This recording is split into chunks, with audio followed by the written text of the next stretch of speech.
Welcome to this month's CCI's video update. We're always happy to talk to real people at real schools around Indiana to hear about the work and progress they're making through the Comprehensive Counseling Initiative grant from the Lilly Endowment.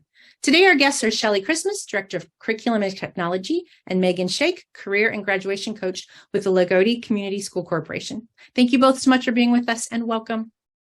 Thank you for having us. First of all, could you just take a few minutes and tell us about your roles at your school corporation and what you do for them?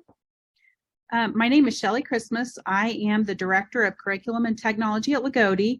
I deal a lot with grants, STEM certification. I do software updates, curriculum updates for staff members, professional development, basically a little bit of everything.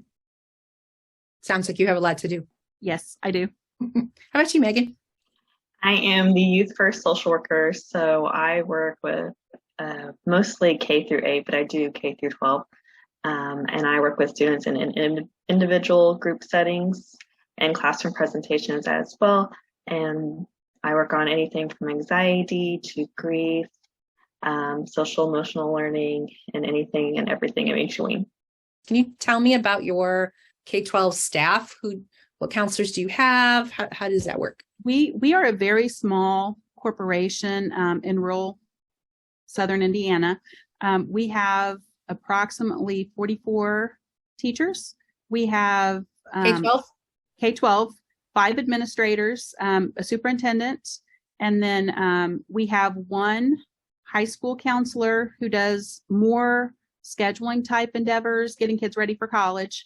We have Megan, who is our Youth First social worker, so she deals more with the social emotional needs of the students.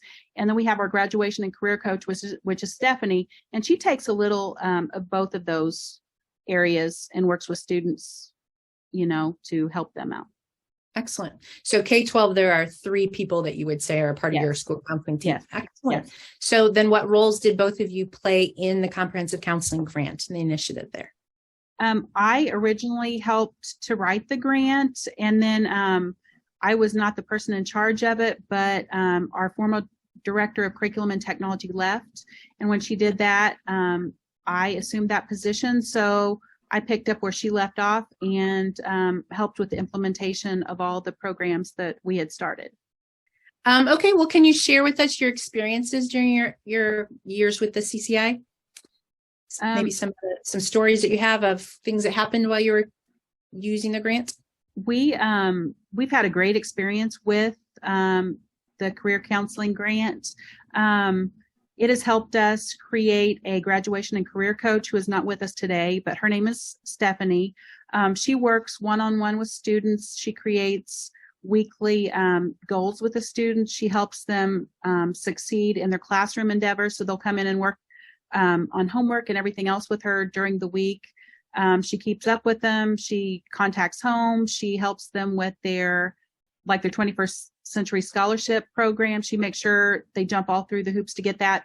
And with her in that program and in that position, she has allowed over 90% of our at-risk students to actually graduate. So it's been great for them to, make it through the program. And with her there guiding them, it's made a big impact on their lives and helps them succeed after their secondary endeavors.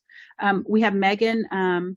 We've also implemented various Youth First programming, such as Owls Pals, Life Skills, and Why Try. Megan can tell you a little bit about those. Yes. So Owls Pals is used with our kindergarten students. It is a puppet-based program that provides the kiddos with the skills needed to prepare for challenges in life. And then they also learn conflict resolution skills, problem-solving skills. They learn how to manage their feelings, and it just teaches them overall good choices to make.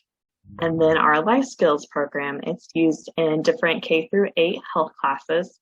It is a substance abuse prevention program that also teaches general life skills, such as social skills, coping skills, emotion regulation, and overall just promotes a healthy development.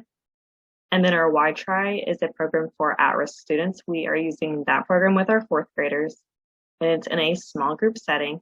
and the program helps to motivate students to make good choices and overcome challenges. We have also corporation-wide implemented a district-wide behavioral expectation list, I guess you could say. We call it the main traits. Our mascot is the lion, so we're the Loogootee Lions, and we came up with the main, MANE traits.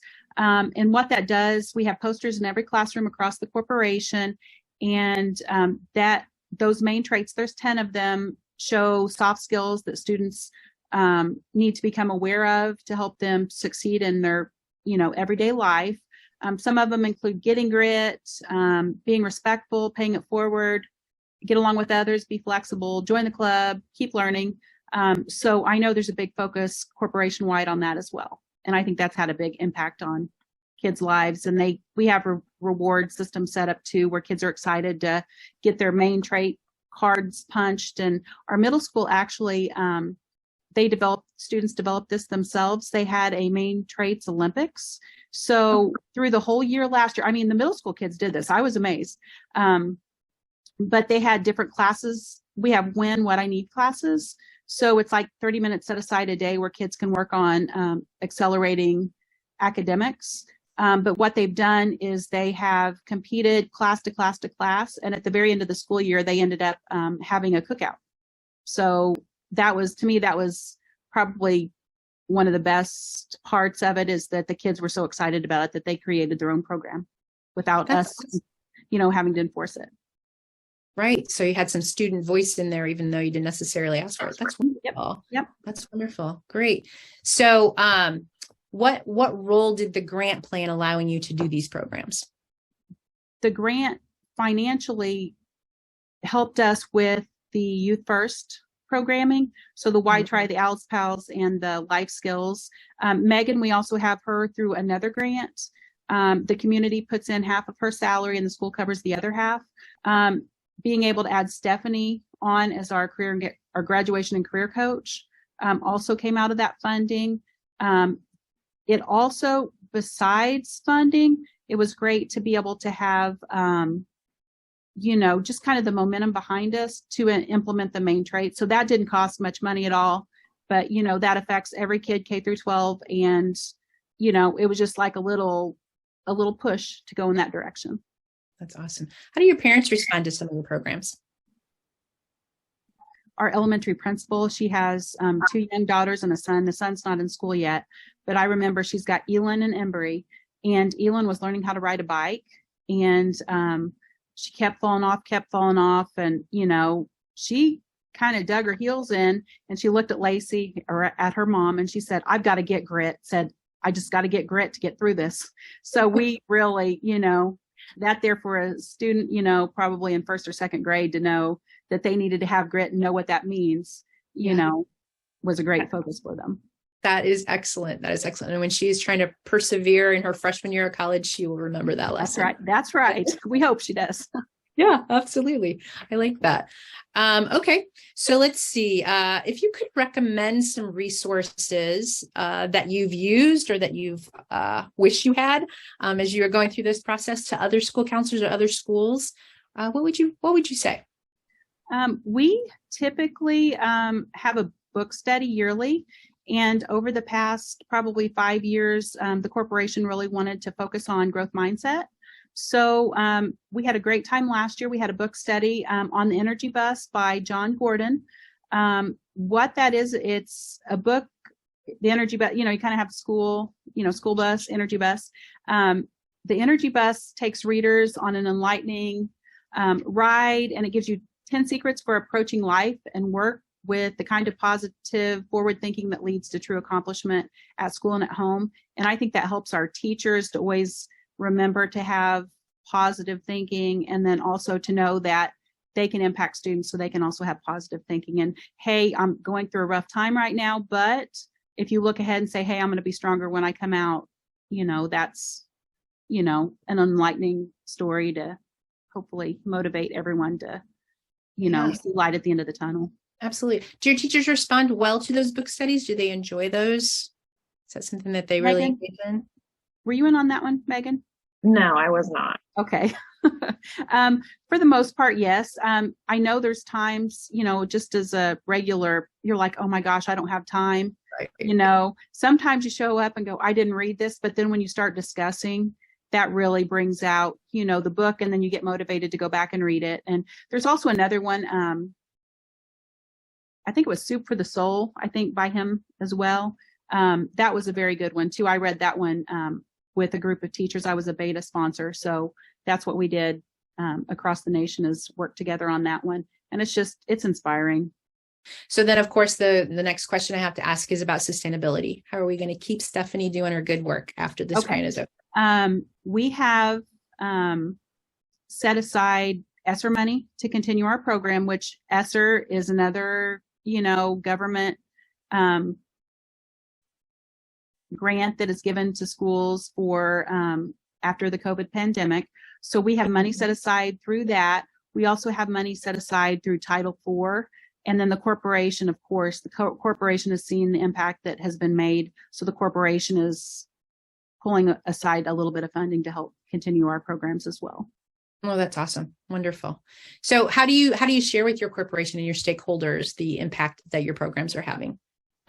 We usually tell stories, and then I know every third Thursday of every month, we have a school board meeting. So I bring things to light on what's going on with, not only this grant, but other grants that we have, and what's going on with the academic pursuits of students across grades in the district. Excellent. That's great. Megan, do you have anything you'd like to add? No, not a whole lot. No, I just believe that this was a really great opportunity for us, and let us do a lot more than what we could have done before, reaching so many students with so many great resources. Yeah, that's great. Well, thank you both very much for joining us today. And thank you to you, Shelley Christmas and Megan Shake, for joining us. And thanks to our viewers for watching this monthly CCI video update. Thank you, Amy. Thank you.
Counselors. Can you tell me about your K-12 staff? What counselors do you have? How does that work? We are a very small corporation in rural southern Indiana. We have approximately 44 teachers. We have K-12, 5 administrators, a superintendent, and then we have 1 high school counselor who does more scheduling type endeavors, getting kids ready for college. We have Megan, who is our youth first social worker. So she deals more with the social emotional needs of the students. And then we have our graduation and career coach, which is Stephanie. And she takes a little of both of those areas and works with students, to help them out. Excellent. So K-12, there are 3 people that you would say are part of your school counseling team. Yes. Excellent. Yes.